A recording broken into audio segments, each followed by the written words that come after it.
पहली बात तो अच्छा, पहली बात हमने ये देखी जनाब वाला कि रेवेन्यू रिजर्व जो है वो हमारा रिटेन्ड अर्निंग होगा और जनरल रिजर्व होगा, शेयर प्रीमियम हमारा रेवेन्यू रिजर्व नहीं है। दूसरी बात हमने ये देखी इनके साल के आखिर में कितना बैलेंस है, 136 प्लस 28 विच इज़ 164। साल के दौरान प्रॉफिट कितना हुआ था, 25,000। तो इसमें साल के दौरान का 25,000 प्रॉफिट डला हुआ है, जो ड्यूरिंग द ईयर कंपनी ने प्रॉफिट किया है 25,000 वो इसमें शामिल हुआ हुआ है। और वही उन्होंने कुछ जो है जनरल रिजर्व में ले लिया। जनरल रिजर्व में बेशक चला जाए, जनरल रिजर्व में जो प्रॉफिट जा रहा है इनिशियली तो वो यही था ना, 25,000 का ही प्रॉफिट था। तो प्रॉफिट जो इसमें इस साल डला है वो सिर्फ 164,000 डला है। तो इस 164 में से अगर मैं ये 25 माइनस कर दूं तो मेरे पास साल की ओपनिंग की पोजीशन आ जाएगी। ठीक है जी। तो अब जनाबे वाला क्या होगा, 164 माइनस 25 जो है ये 139,000 है और ये आपका आंसर है। समझ आ गई या दोबारा समझाऊं? ठीक है, अगला क्वेश्चन देखते हैं जनाब। A company provides the following information, ordinary shares आधे डॉलर का है और कितने डॉलर रखे हैं आपके पास, 84,000 है। ठीक है, और रिटेन्ड अर्निंग्स कितनी है जनाबे वाला, आपके पास 50,000 की रखी हैं। यहाँ तक समझ आई, आपका एक शेयर जो है आधे डॉलर का है और आपके पास 84,000 डॉलर्स जो हैं वो शेयर की मद में आपके पास आए हुए हैं। अच्छा, अगली चीज़ जो है, the following transactions then take place. अच्छा जी, क्या क्या ट्रांजैक्शन हुई है, company makes a right issue of 1 new ordinary share for every 2 held. हर 2 शेयर्स के अगेंस्ट एक शेयर इशू की है।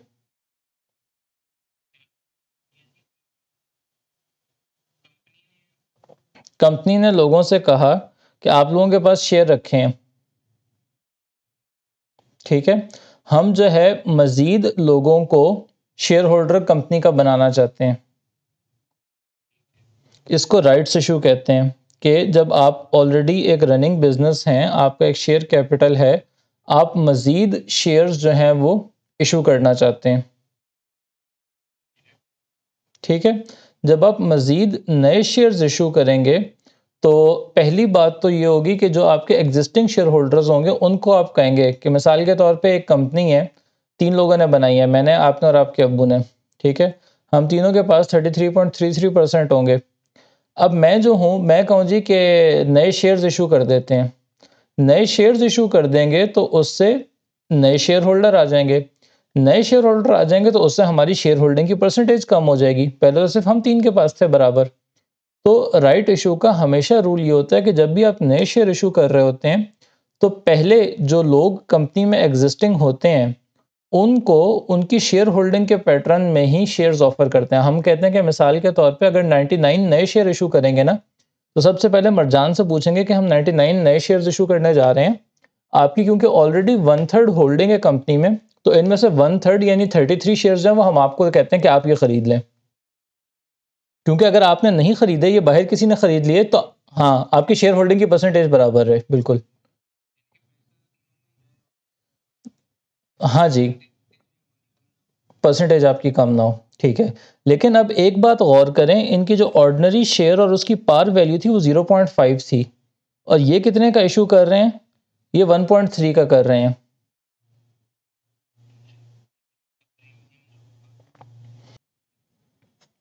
अच्छा, अब यहाँ पे सर देखने की जो चीज़ है वो ये है कि हमने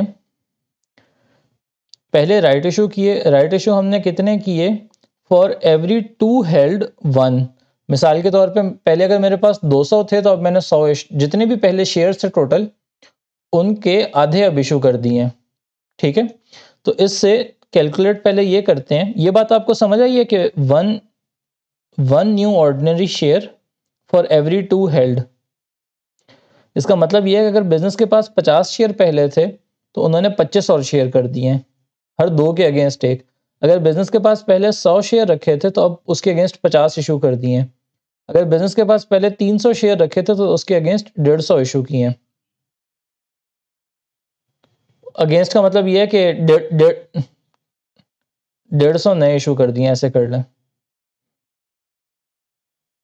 उसके अगेंस्ट उस वर्ड से कंफ्यूज ना हो, 150 नए इशू कर दिए कि मेरे पास 300 पहले रखे थे, 150 मैंने और इशू कर दिए।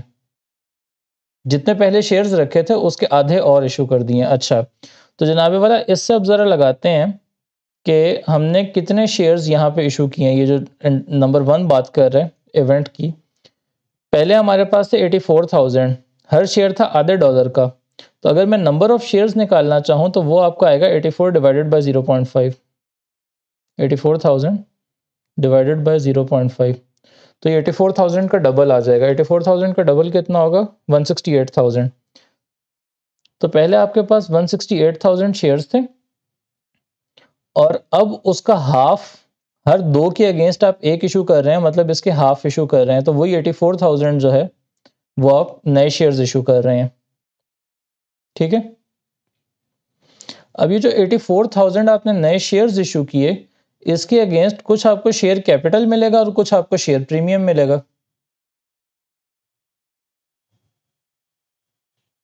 शेयर कैपिटल कितना मिलेगा? हर शेयर पे 0.5। तो 84,000 का 0.5 कितना होता है? वो आपके पास होगा 42,000।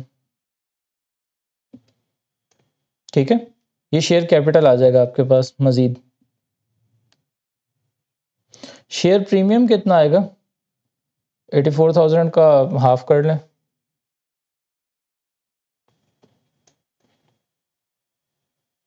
42,000 होगा। और 84,000 का 0.8, ये जो आपने नए शेयर्स राइट इशू किए हैं उसके अगेंस्ट ये आपको प्रीमियम मिलेगा। कितना प्रीमियम मिल रहा है जनाबे वाला आपको? 84,000 को 0.8 से मल्टीप्लाई करें,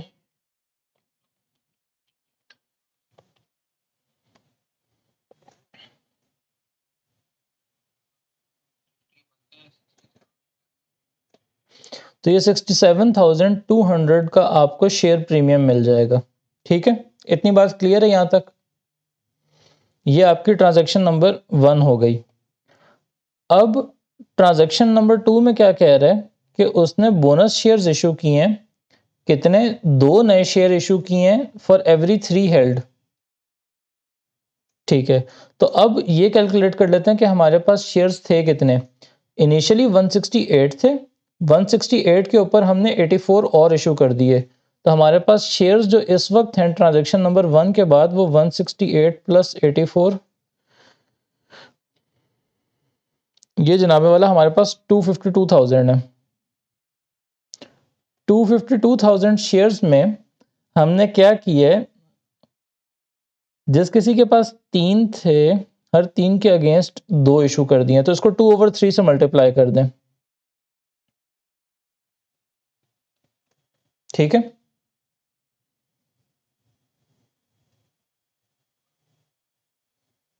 इंटू 2।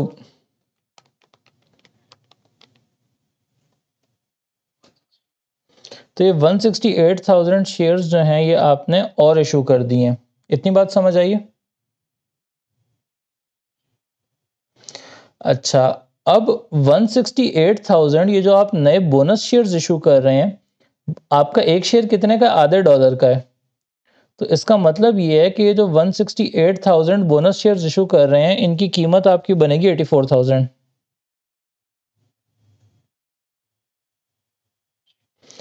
बोनस शेयर्स क्या होते हैं? आपके पास लोगों को देने के लिए प्रॉफिट नहीं था, तो आपने कहा ये लो शेयर्स और ले लो।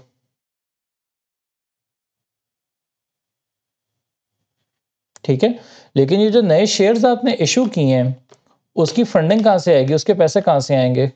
उसके पैसे जो आपके पास अर्निंग्स रखी हुई होती है ना, वहां से उतने पैसे आप कम कर देते हैं। जो आपके पास रिजर्व्स रखे हुए होते हैं ना, उन रिजर्व्स में से उतने ही पैसे आप कम कर देते हैं। आप कहते हैं कि लोगों को मैंने शेयर और दे दिए। बोनस शेयर्स के अगेंस्ट आपकी कंपनी में पैसे नहीं आते, आपके रिजर्व्स जो रखे होते हैं ना, बस एक अकाउंट से उठा के आप दूसरे अकाउंट में उतने पैसे ले जाते हैं। ठीक है, अच्छा, अब ये जो 84,000 ये उन बोनस शेयर्स की कीमत है, ये डॉलर्स हैं। ये 84,000 डॉलर्स उन बोनस शेयर्स की कीमत है जो आपने अब इशू किए हैं। ये पैसे आपके कहाँ से निकलेंगे? सबसे पहले ये बोनस शेयर्स के पैसे आप निकालेंगे शेयर प्रीमियम से। जितने से बोनस शेयर्स इशू किए हैं ना, सबसे पहले शेयर प्रीमियम को उतने से कम करेंगे। लेकिन शेयर प्रीमियम से तो आप 67,200 कम कर सकते हैं। तो ये जो 84,000 के आपने बोनस शेयर्स इशू किए हैं, इसके 67,200 जो हैं ये आपके आ गए शेयर प्रीमियम से। बाकी कितने बचे?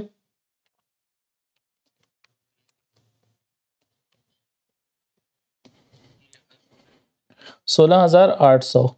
अब ये जो 16,800 हैं ये आपके रिटेन्ड अर्निंग्स में से निकलेंगे। ठीक है जी। तो रिटेन्ड अर्निंग्स में से अगर 16,800 आप निकाल दें तो पहले कितने रखे थे? 50। 50 माइनस 16,800 करें। 50,000 माइनस 16,800 तो ये जनाबे वाला आपके पास बचेगा 33,200। ये मैक्सिमम पॉसिबल बैलेंस है रिटेन्ड अर्निंग्स का, ये बोनस शेयर्स इशू करने के बाद। बोनस शेयर्स जो है ये आपकी मर्जी होती है, आप चाहें तो शेयर प्रीमियम से पहले इशू कर दें, बाद में रिटेन्ड अर्निंग्स से निकाल लें, या चाहें तो आप कहें कि ये सारे के सारे बोनस शेयर्स जो है मैं रिटेन्ड अर्निंग्स से दूंगा। लेकिन आपने $84,000 के इस वक्त बोनस शेयर्स देने, तो आपकी रिटेन्ड अर्निंग्स में तो इतने हैं ही नहीं। ठीक है। और दूसरी बात ये कि सवाल में उसने पूछा था कि रिटेन्ड अर्निंग में मैक्सिमम पॉसिबल बैलेंस कितना बच सकता है, तो इसका मतलब ये है कि रिटेन्ड अर्निंग से कम निकाल लें ताकि वहाँ ज़्यादा से ज़्यादा बैलेंस बचे। तो रिटेन्ड अर्निंग से कम पैसे निकालने का फिर तरीका ये है कि पहले वो पैसे आप वो शेयर प्रीमियम से निकालें। ठीक है। शेयर प्रीमियम से आप प्रॉफिट ये डिविडेंड नहीं दे सकते, लेकिन शेयर प्रीमियम के अगेंस्ट आप बोनस शेयर्स इशू कर सकते हैं। मुझे उम्मीद है कि आपको ये चीज़ समझ नहीं आई, और या समझ आई है तो याद तो बिल्कुल भी नहीं हुई होगी। देखें, ये असल में एक वो बड़ा टॉपिक है और उसकी हमने 2-3 चीज़ें इसमें डिस्कस की हैं।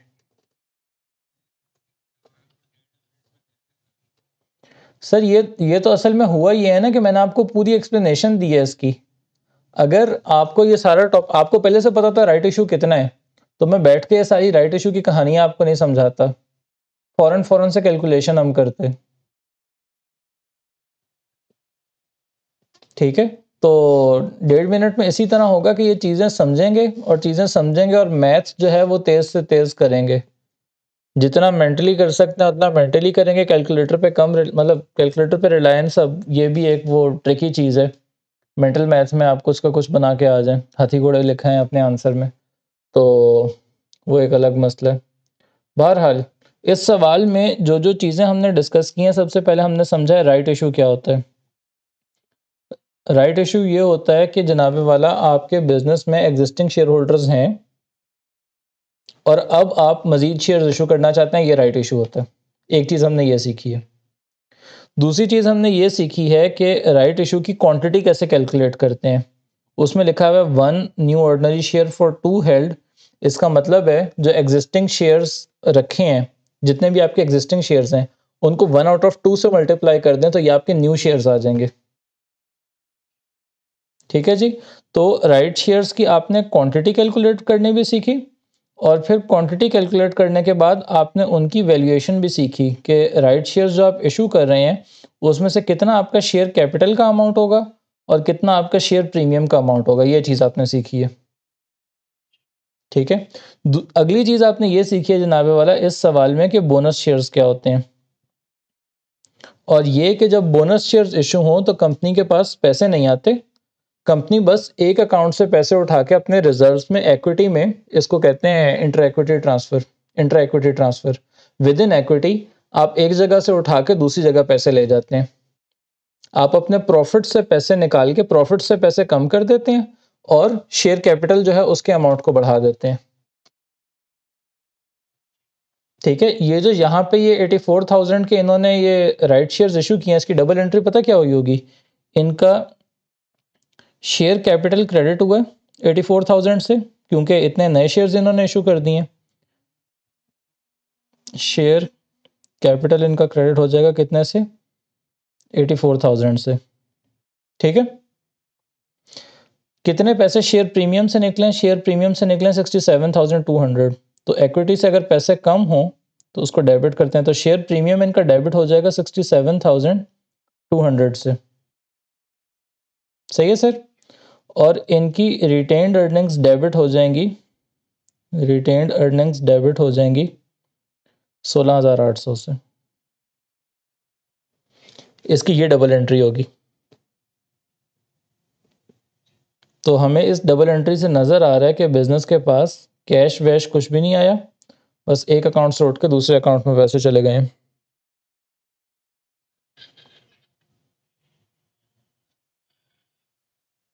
आगे चलें।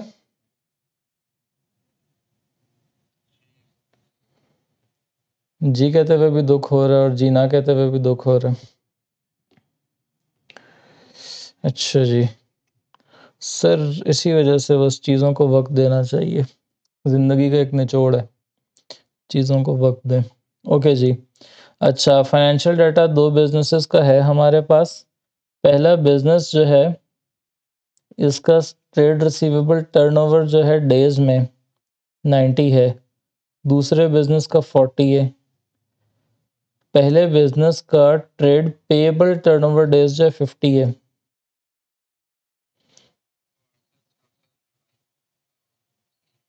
दूसरे का 70 है।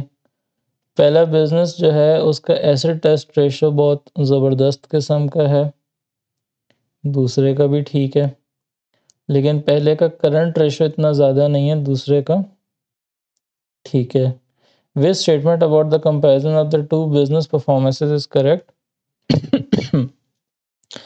एक्स का क्रेडिट कंट्रोल बेहतर है, इनके पेएबल के डेज कम है और इनके रिसीवेबल के डेज ज़्यादा हैं।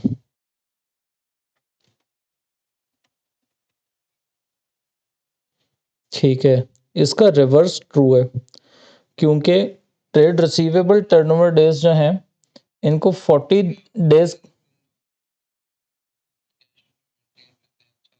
हम्म हम्म इनको 40 डेज में पैसे मिल जाते हैं इनके रिसीवेबल से, और जनाबे वाला देने में ये 70 दिन लगाते हैं।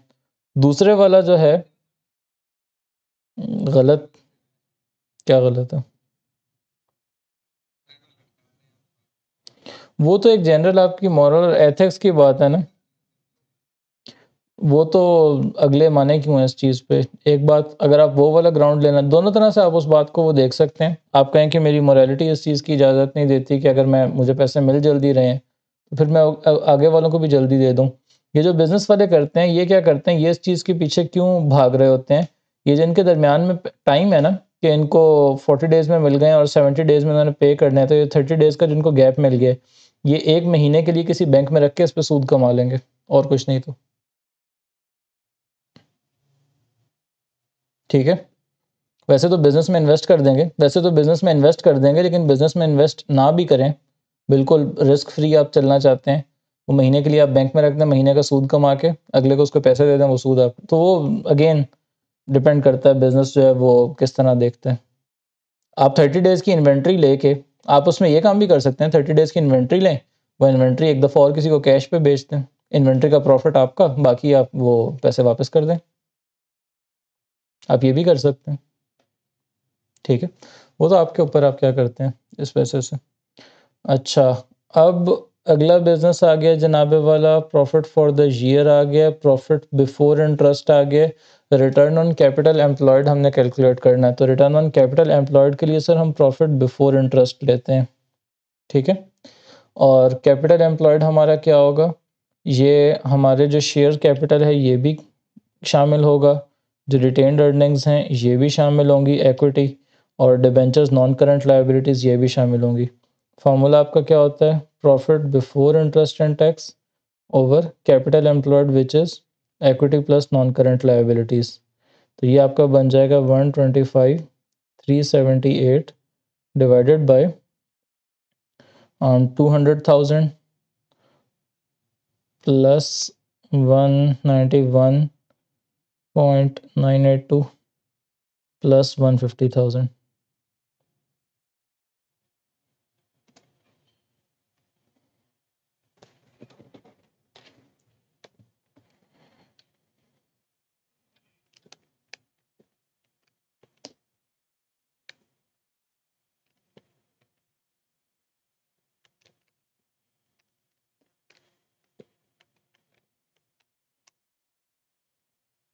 23.2% बन रहा है आपका,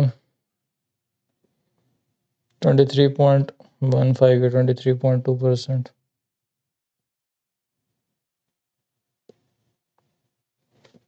नहीं बन रहा आपका ये?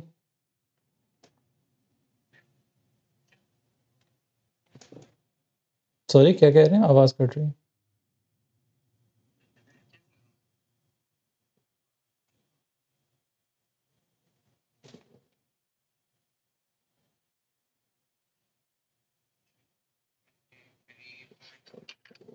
तो ऑप्शन बी आपका आंसर है।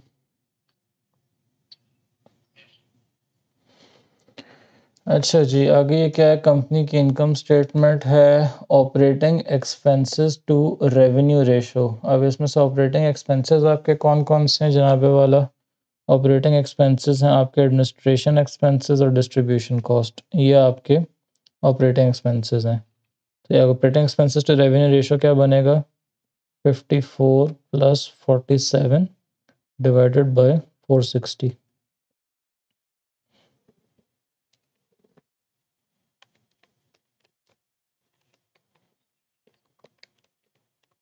सही आया था?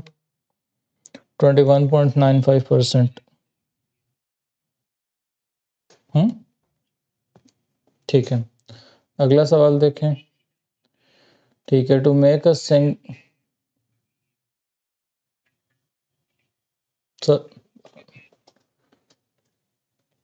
अगले आप क्या कह रहे हैं? उनको क्या किए? प्रिंट किए? सॉल्व कर लिए?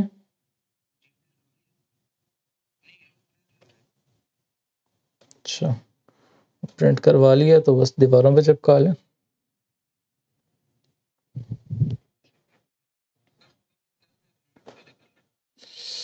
अच्छा जी, चलो ठीक। अच्छा जी, to make a single unit of output business का $1000 का मटेरियल लग जाता है। अच्छा, और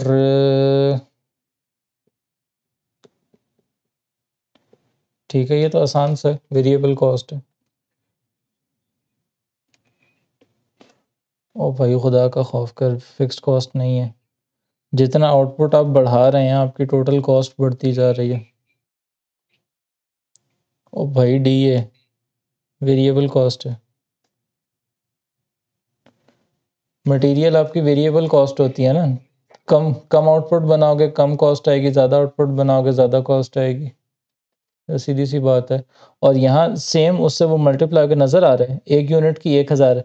या तो ये हो ना कि 20 यूनिट की वो 20,000 की बजाय 25,000 आ जाए, तो फिर हम कुछ सोचें कि वो स्टेप्ड कॉस्ट होगी। यस, स्टेप्ड कॉस्ट में क्या होता है देखें, सुने सुने सुने।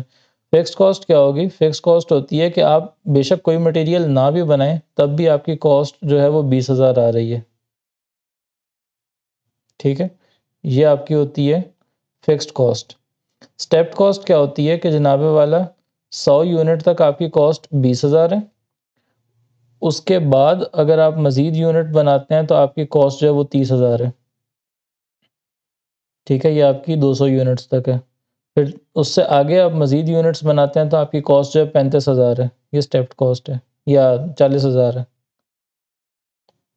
ठीक है, तो जो एक लेवल तक फिक्स हो फिर उसके बाद बढ़ के एक और लेवल पे वो फिक्स हो जाए, ये स्टेप्ड कॉस्ट होती है।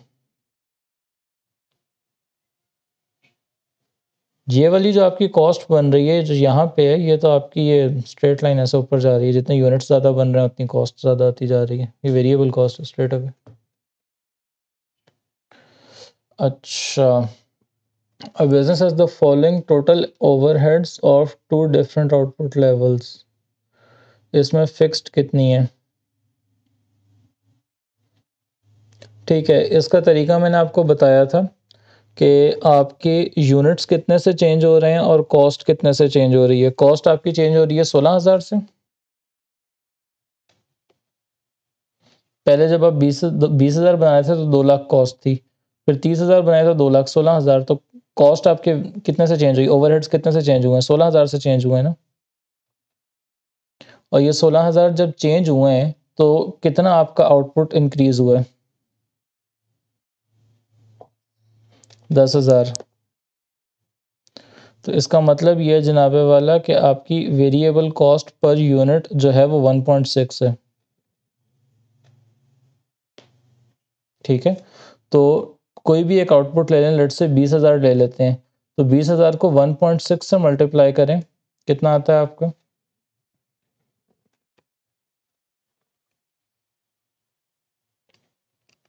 ये आपका आ गया 32,000। तो जनाबे वाला इस 200,000 में से 32,000 वेरिएबल है और 200,000 में से 32 निकाल दें तो ये आपका बनेगा 168। ये आपकी फिक्स्ड कॉस्ट है। नहीं समझ आया?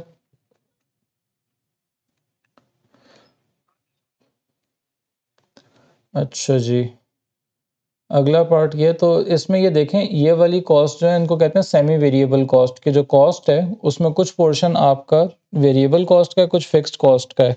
तो उसमें से वेरिएबल कॉस्ट का पोर्शन निकालने का तरीका क्या होता है कि आप देखें एक्टिविटी में चेंज कितना आया और कॉस्ट में कितना चेंज आया है। तो वो जो कॉस्ट में चेंज आ रहा होता है वो वेरिएबल कंपोनेंट की वजह से आ रहा होता है।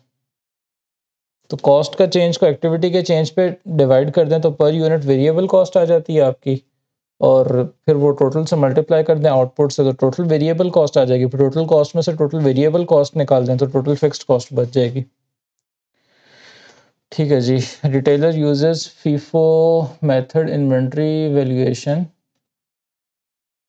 अच्छा, सबसे पहले क्या किया जनाबे वाला, उसके पास ओपनिंग इन्वेंट्री पड़ी थी 300 यूनिट्स की 12 पर यूनिट पे। ठीक है,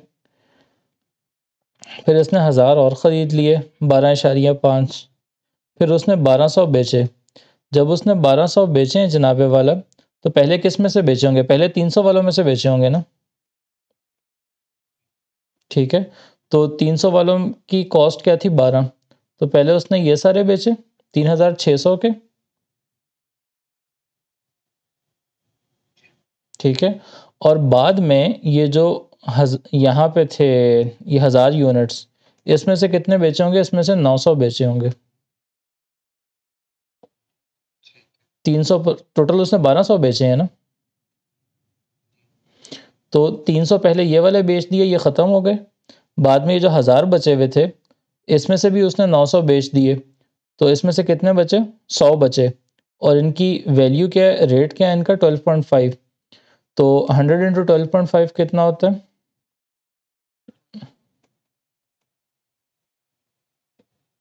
वो तो 1000 का है ना। 100 इंटू 12.5 1250 होगा।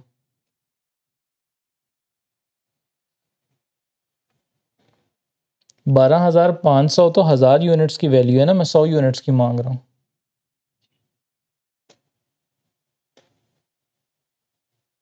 नहीं समझ आई? जनाबे वाला, पहले आपने जाय नमाज़ें ख़रीदी 300, और वो 300 जाय नमाज़ें जो आपने ख़रीदी है हर जाय नमाज आपकी 12 रियाल की थी। ठीक है जी, और ये आ गया रेट और ये आ गई वैल्यू। तो ये आपकी 3600 की जाय नमाज़ें पड़ी थी, 3600 रियाल की। फिर आपने 1000 रियाल की और जाय नमाज़ें ख़रीद ली, और इन जाय नमाज़ों का रेट क्या था? 12.5 महंगी मिली हैं जाय नमाज़ें। तो ये आपकी 12,500 की जाय नमाज़ें और आ गई। ठीक है, अब जब ये जाय नमाज़ें आपके पास पड़ी थी तो एक बंदे ने कहा जी कि मुझे आप बेच दें 1200 जाय नमाज़ें। ठीक है जी, ये 1200 जाय नमाज़ें जो आपने बेची हैं, ये किस तरह? पहले आप ये 300 वाली बेचेंगे, ये 300 जो पहली पड़ी थी पहले वो बेचेंगे। जब 300 यहाँ से बेच दी तो फिर इस 1000 में से कितनी बेचेंगे?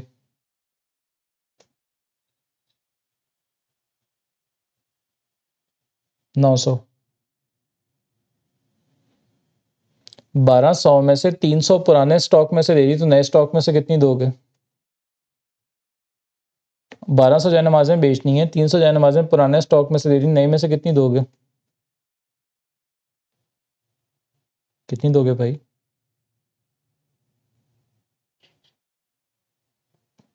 कितनी दोगे?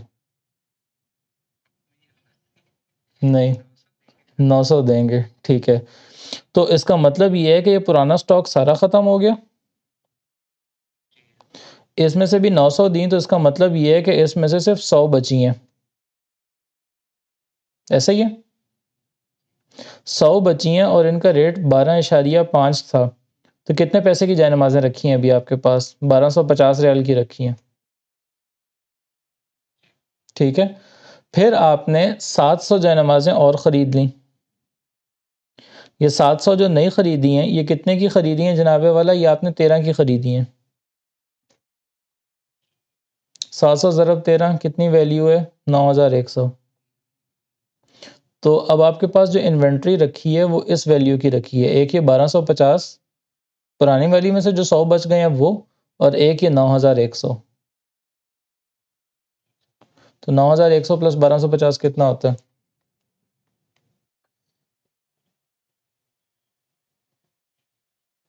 जी, तो इसका मतलब ये है कि डी आपका आंसर होगा। बस ये याद रखें, पूरी दुनिया में सिर्फ जाए नमाज़ें ख़रीदी जाती हैं और जाए नमाज़ें बेची जाती हैं। इसी तरह आपकी अकाउंटिंग होगी। अच्छा जी, बिज़नेस मैन्युफैक्चरर्स जो हैं वो 175 यूनिट्स प्रोडक्शन करते हैं। Business manufacturers 175 units of product each month, ठीक है। ये अवेलेबल है, ठीक है। ब्रेक इवन पॉइंट क्या है?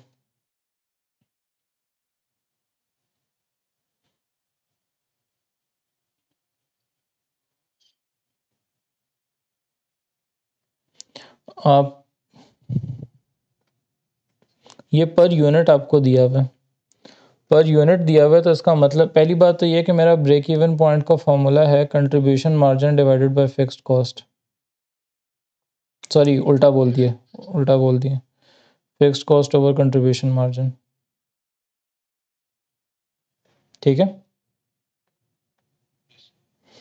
फिक्स्ड कॉस्ट कितनी है? ये एक यूनिट की बताई हुई है 90 है। आप यूनिट बेचते कितने हैं? 175। 175 मैन्युफैक्चर करते हैं आप, ठीक है। तो 90 इंटू 175 ये आपकी आ गई फिक्स्ड कॉस्ट। और कंट्रीब्यूशन मार्जिन कितना है आपका? 580 माइनस 230,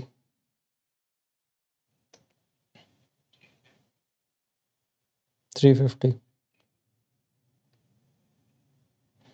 अब ये देखें ना कि ज़बानी हिसाब आपको आना चाहिए, या सामने 8 में से 3 निकाले 5, 5 में से 2 निकाले 3, तो 350। आप इस तरह की कैलकुलेशन जो है आपको ज़बानी आनी चाहिए। एनी हाउ, तो इसको निकाल लें, क्या आंसर आ रहा है? 45 यूनिट्स।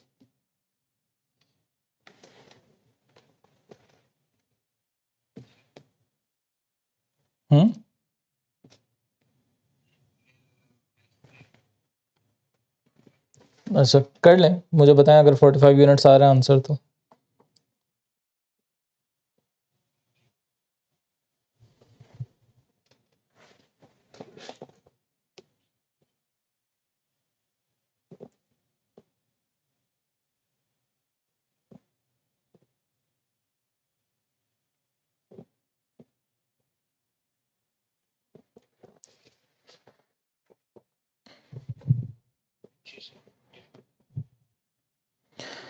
ठीक है जी, तो ये आपका आंसर आ गया ब्रेक इवन पॉइंट्स का। अगला सवाल, अगले सवाल में ये कह रहा है कि when is marginal costing less useful than absorption costing when choosing to make or buy a product. नहीं, इसमें मार्जिनल कॉस्टिंग यूज़ होती है। Dealing with limiting factor, marginal costing होती है यूज़। हाँ, जब क्लोजिंग इन्वेंट्री की वैल्यूएशन कर रहे हो तो तब जनाबे वाला आप एब्जॉर्प्शन कॉस्टिंग यूज़ करते हैं, ठीक है जी। तो यहाँ पे मार्जिनल कॉस्टिंग जो है वो less useful than absorption costing. बाकी ये पहले तीनों केस जो हैं इनमें आपकी मार्जिनल कॉस्टिंग जो है वो ज़्यादा यूज़फुल है, ठीक है। क्योंकि हमारे अकाउंटिंग स्टैंडर्ड्स जो हैं। जी जी बोलो, सॉरी आवाज़ कट गई आपकी। अच्छा, अगला जो है जनाबे वाला, मार्जिनल कॉस्टिंग लेस यूज़फुल, हाँ, उसकी मैं वजह आपको ये बता रहा था कि एब्जॉर्प्शन कॉस्टिंग जो है वो आपको ये कहते हैं अकाउंटिंग स्टैंडर्ड्स हैं कि आपने जो कॉस्ट इनकर की है वो जिस एक्टिविटी के लिए इनकर की है उसका पार्ट बनाएं, क्योंकि वो ओवरहेड्स आपको इन्वेंट्री के बनाने के लिए ही यूज़ हो रहे हैं, तो वो इन्वेंट्री की वैल्यू का फिर पार्ट बनाते हैं उनको। अच्छा, ठीक है। अब आगे ये क्या बात कर रहा है, आगे ये कह रहा है सर, आगे ये कह रहा है company manufactures single product with a selling sorry, जी जी,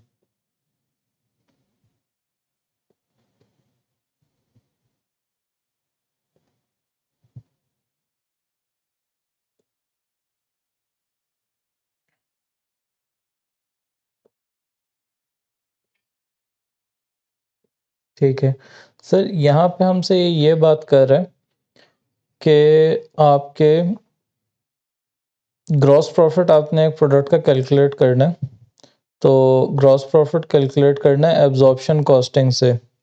इसका मतलब ये है कि जितने भी प्रोडक्शन रिलेटेड आपकी फिक्स्ड कॉस्ट्स हैं उनको आपने कॉस्ट का पार्ट बनाना है, ठीक है। अच्छा, अब एक बात ये है कि जो कॉस्ट्स हमारी सारी दी हुई हैं उसने हमसे ग्रॉस प्रॉफिट ईच यूनिट का मांगा है, पर यूनिट हमारा कितना आ रहा है। ये सारी वैल्यूज़ जो उसने दी हुई हैं ये उसने हमें दी हुई हैं 8000 यूनिट्स के लिए। तो एक तो तरीका ये होता है कि सबको पहले 8-8 हज़ार से डिवाइड करें तो आपके पास पर यूनिट आएगी, लेकिन वो ज़्यादा डिवीजन हो जाएगी। उससे बेहतर ये है कि आप सेल्स को भी 8000 से मल्टीप्लाई कर दें, सेलिंग प्राइस को, और उसके बाद जो फाइनल आपका आंसर आएगा प्रॉफिट का, ग्रॉस प्रॉफिट का, उसको बस एक ही दफ़ा आप उस पर डिवाइड कर दें, 8000 पे डिवाइड कर दें, ठीक है। टोटल ग्रॉस प्रॉफिट निकाल लें और टोटल ग्रॉस प्रॉफिट को फिर फाइनली जो है वो आप 8000 पे डिवाइड कर दें, ठीक है। हम ये कर लेते हैं। तो सेल्स की मेरी कितनी वैल्यू आएगी, 75 और 8000, तो ये जनाबे वाला कितनी बनी है,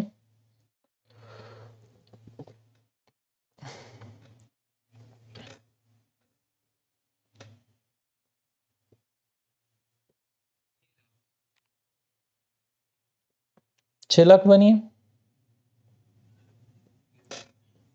ठीक है। तो ये आ गई 75 इंटू 8000, तो ये हो गई 6 लाख। अब इस 6 लाख में से मैं क्या क्या लेस करूँगा, एक तो मैं डायरेक्ट कॉस्ट लेस कर दूंगा,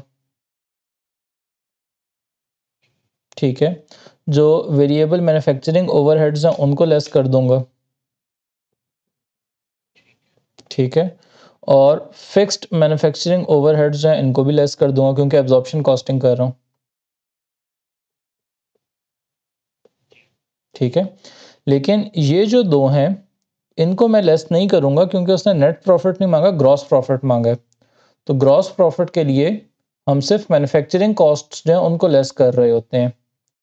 अच्छा, अगर सिर्फ मैन्युफैक्चरिंग कॉस्ट्स को लेस कर रहे हैं तो 600,000 में से एक हम निकाल देंगे 158 और एक निकाल देंगे 74 और एक निकाल देंगे 80। तो ये आप करेंगे 600 माइनस 158 माइनस 74 माइनस 80, ठीक है जी। कितना आया, 288,000। इसको जनाबे वाला आप डिवाइड कर दें 8000 पे, क्योंकि 8000 यूनिट्स का ग्रॉस प्रॉफिट आया ना, तो उसको 8000 पे डिवाइड कर देंगे तो पर यूनिट आपका प्रॉफिट आ जाएगा 36, ठीक है जी। इस तरह होगा ये वाला। अगेन मैं आपको बता रहा हूँ इन्होंने ग्रॉस प्रॉफिट पर यूनिट मांगा था, तो ग्रॉस प्रॉफिट के लिए हम सेल्स में से डायरेक्ट कॉस्ट निकाल देंगे, वेरिएबल कॉस्ट निकाल देंगे, और वेरिएबल मैन्युफैक्चरिंग कॉस्ट और वेरिएबल फिक्स्ड मैन्युफैक्चरिंग कॉस्ट। जितनी भी मैन्युफैक्चरिंग कॉस्ट हैं वो वेरिएबल हो या फिक्स्ड हो, क्योंकि एब्जॉर्प्शन कॉस्टिंग है दोनों यूज़ करेंगे हम, ठीक है। अगर वो मार्जिनल कॉस्टिंग कह रहा होता तो फिर ये वाली मैं यूज़ नहीं करता फिक्स्ड मैन्युफैक्चरिंग कॉस्ट, क्योंकि एब्जॉर्प्शन कॉस्टिंग है इस वजह से ये यूज़ की है, ठीक है। और ये क्यों नहीं मैंने यूज़ की, क्योंकि ये ग्रॉस प्रॉफिट के लिए नहीं होगी। अगर इन कॉस्ट्स को भी मैं लेस कर दूंगा तो नेट प्रॉफिट आएगा फिर मेरे पास। समझ आ गई बात? अगला सवाल। अच्छा जी, यहाँ पे क्या कह रहा है, ये ब्लर क्यों है? अच्छा हो गया, ठीक। A company has following revenue information, actual revenue 5,10,000 है, बजटेड मार्जिन ऑफ सेफ्टी कितना होगा, actual minus break even, simple. Negative 45,000, हाँ जी, नेगेटिव 45,000, 510 माइनस 555, ये तो सिंपल सा है। बस उसमें ये चेक कर रहा है कि आपको ये पता है कि वो मार्जिन ऑफ सेफ्टी कैसे कैलकुलेट करते हैं, एक्चुअल को ब्रेक इवन से कंपेयर करते हैं या एक्चुअल को बजटेड से कंपेयर करते हैं या ब्रेक इवन को बजटेड से करते हैं, बस ये कन्फ्यूजन आपकी चेक कर रहा है। हमें ये पता है जी कि actual minus break even revenue या मार्जिन ऑफ सेफ्टी है, तो माइनस 45,000 इसका आंसर आ जाएगा। इजी। अगले पे चलें। अच्छा जी, बिजनेस ने आपको इन्फॉर्मेशन दी है, बजटेड ओवरहेड थी 2,80,000। ये हमारे पास बजटेड कॉस्ट है जो नीले डब्बे में बंद की है, और बाहर वाली आपकी एक्चुअल कॉस्ट है। आपने बजट क्या किया था, आपने बजट किया था कि आपकी 280,000 ओवरहेड की कॉस्ट आएगी, और उसके अगेंस्ट आपकी एक्टिविटी कितनी हुई होगी। जब आपकी ये 280,000 की कॉस्ट आएगी, आपके 25,000 के लेबर आवर्स लगेंगे और 20,000 के मशीन आवर्स लगेंगे। ठीक है sir. In the absence of any information, usually हम ओवरहेड जो है वो लेबर आवर्स के ऊपर एलोकेट कर रहे होते हैं। अगर हमें स्पेसिफिक बताया हुआ नहीं है ना कि ओवरहेड किस एक्टिविटी से परटेन कर रहे हैं, तो हम लेबर आवर्स के ऊपर उनको डिवाइड कर रहे होते हैं। जनाबे वाला, आपने कहा कि मेरी पर लेबर आवर कितना रेट आएगा, 280,000 टोटल मेरा बजट लग रहा है मुझे कि इतना मेरा ओवरहेड का खर्चा आ जाएगा, और 25,000 मेरे घंटे लग जाएंगे लोगों के, तो पर लेबर आवर मेरा इतना खर्चा आएगा। तो जब आपके एक्चुअल लेबर आवर्स 35,000 हुए हैं, तो आपने यहाँ से ये 280 डिवाइड बाई 25 रेट निकाला है, इसको आप 35,000 आवर्स के ऊपर लगा देंगे। ठीक है सर। तो ये आपका बनेगा 280 इंटू 35/25, 280 इंटू 35/25, तो ये आपके बन रहे 392,000। तो जब आपकी एक्टिविटी हुई, आपने देखा, लोगों से पूछा जी, अपने वो जो टाइम कीपर थे उनसे पूछा जी कि लोगों ने ये कितना घंटे लगे हैं मजदूरों को, उन्होंने कहा 35,000।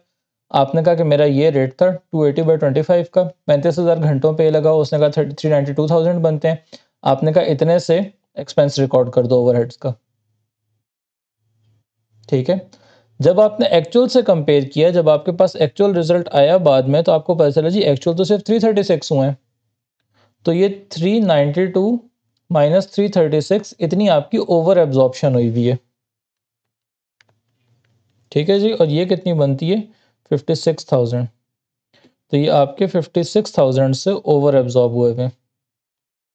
अब समझ आ गई बात? याद रहेगी ये बात? जी।